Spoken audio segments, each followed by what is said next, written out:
Good afternoon, all. CamelbackTrading.org coming to you this Friday afternoon, March 17th. We're looking at window traders market profile of the S&P. Let's get to it before you go and enjoy your St. Patrick's Day afternoon and evening and weekend. So the SPY on the weekend's up about $4, $5, but again, that's without the dividend in there, right? We had a $1.50 dividend. We had an inside day today, which should provide a good opportunity, hopefully on Monday. We expected major chop inside of yesterday. We got it. We traded mostly between the upper distribution low and the single prints. We never filled them in ES. SPY filled theirs, but that's only because of the dividend. SPY also had overlap in the lower value because of the dividend. NQ goes out 9 wide with a nice afternoon rally high and a perfect B shape. Now, I'm not sure. I'll look when we do on the charts, but if triple Qs, if they close above 304 and change, we might have had an outside week up. We'll look when we recap all the charts. Russell ends with a B shape, but just like us, they're a trend day. They did not take it all back. So we have a trend day today. They did take back yesterday's trend day, Russell, and they end 10 wide. ES and SPY end 10 wide, and we have a trend day today and a trend day from yesterday. Emotional trading. It just totally continues. Had an excellent day today. Again, yesterday and today turned out to be very, very readable and accommodating algorithms for the most part, which was nice. The one trade I didn't take, which I should have, was an H and I at the highs against G's high. I really thought the as high as we got here, we would fill singles, and then I would have looked for a pretty sizable short because we had the wider POC down here. You had the overnight low, the IB low, indices down. I thought it would have been a beautiful risk-reward size short there. It never happened. I did take a 4-lot short, though, when I came down, looking for us to stop the one-time framing up, and it did. As I took it, and then J period came and went down. So that worked out. Total on the day was all shorts except one long in B. I took a long right before we popped the top, took a 1 lot, just for a quick 2 points for my first trade of the day. After things changed and we started one-time framing down and went trend, it was nothing but shorts. So I had one long lot today. I shorted 14 mini throughout the day. All in all, made 25.5 points on the 14 lots. So, excellent day. I'll take that.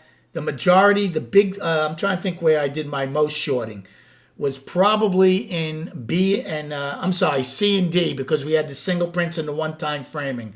So I shorted, I did 3 in C, 2 in B, 8 in D. So I shorted 8 in D, and then the 4 lot in I late, and then J came and flushed down. I lied. I took one more long. I took a long in K for 2 points. I thought they were going to lower POC to G's low. I thought there was a possibility of that, and then maybe even probe.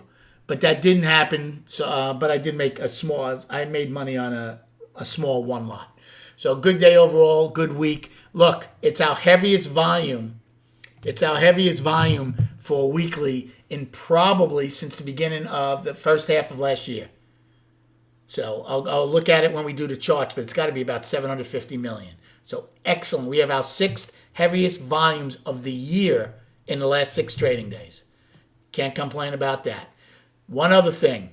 SPY also went out with a poor low, not ES. So ES has all those poor highs. SPY doesn't have any.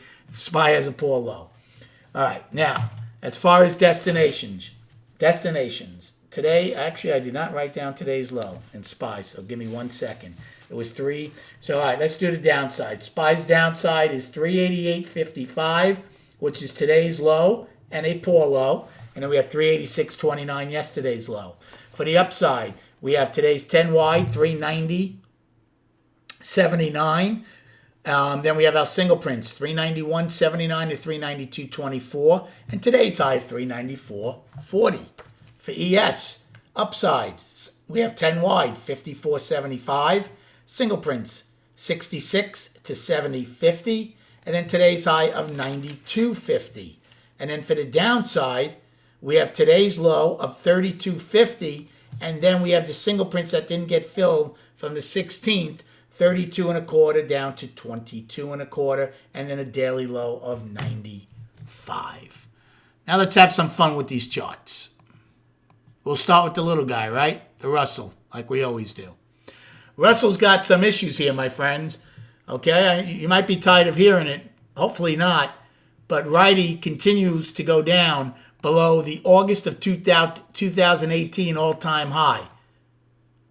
That's almost 5 years worth of gains that are gone from there. Now, obviously, it took 2 years after that high to get back over it. August of 18 to November of 20. Okay, actually over 2 years. Then we ripped higher, had a huge balance, spiked higher, rejected. Talk about excess on the monthly. And then ever since then came out of balance, down balance, down balance. Now we're in another huge balance of 3, 6, 7, 8, 9, 10, 11-month balance. This one was 1, 2, well, this wasn't balanced yet. Let me see. 1, 2, 3, 4, 5, 6, 7, 8, 9, 10. So a 10-month balance here and 11-month here. If we come out of it to the downside, boy, oh boy, that could get very interesting. Right now we closed $2 below that 173.39 level. So they almost, we talk about balance rules. The balance high was 201.99. Last month's high got within $2 of it and failed. And now they've rolled over. Well, let's see if they're going to go test the low of the balance, which is around, let's see. You got down to the low 160s a couple of times. So let's see if we get down and at least test the 165 level or so. Well, or let's see if we hold 170. Maybe they'll bounce off of that, or maybe we'll get back to the 162, 165 level. So the monthly is 11-month balance. Weekly, down, firmly down. Okay? Daily, balance.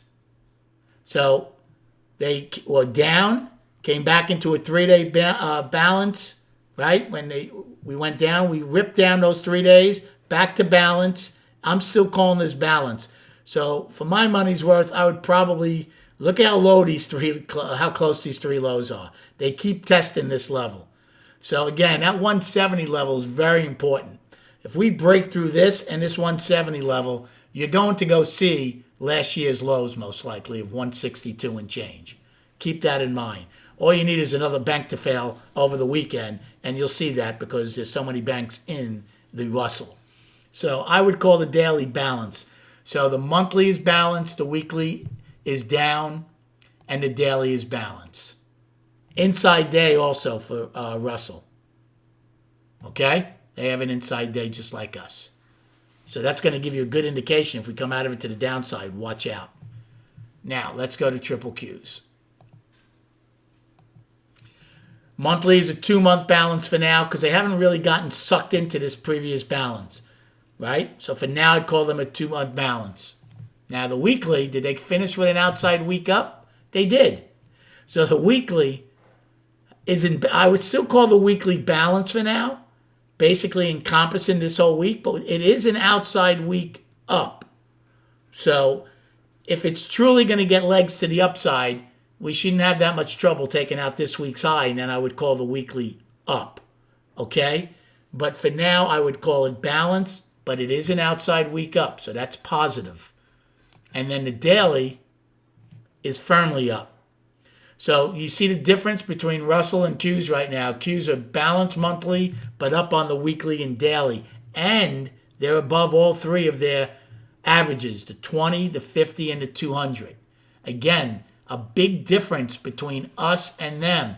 That's why I can't stress enough in my trading room. If you're trading ES, don't look at triple Qs, and vice versa with righty and stuff. So here's ES and SPY. This is a 5-month balance. We've come in too much not to incorporate all of it. So we're in a 5-month balance on the monthly. The weekly is firmly down after an outside week down.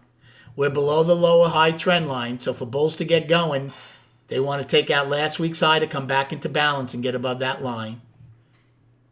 And the daily is back to balance with the inside day. Now, my room asked me, some people said, are you going to call us a 2-day balance? There's no right or wrong answer. I'm going to encompass this whole thing, basically last week's range. I'm using yesterday's high as my balance high on the daily, and I'm using this low of 380 as my balance low. Okay? Because if we come out of the inside day to the downside on Monday, now again, it depends on how much we get out of it. The balance could be adjusted after Monday, but for now, I'm going to use it as a 6-day balance. Now we're below the 200. We're below the here's the 200. I'm sorry. We're below the 20 and the 50. So triple Qs are above all theirs. We're below all ours. See the difference? I try to teach people that. You got to be careful looking at Qs if you're trading ES. Anyway, right now we have 136 million on the tape with the after hours. Fantastic volume, great range. Oh, I forgot to give you the weekly volume. 760 million right now. Absolutely fantastic. I hope you had a good day and a good week trading. Rest up, enjoy your weekend, and we'll speak prior to the opening on Monday.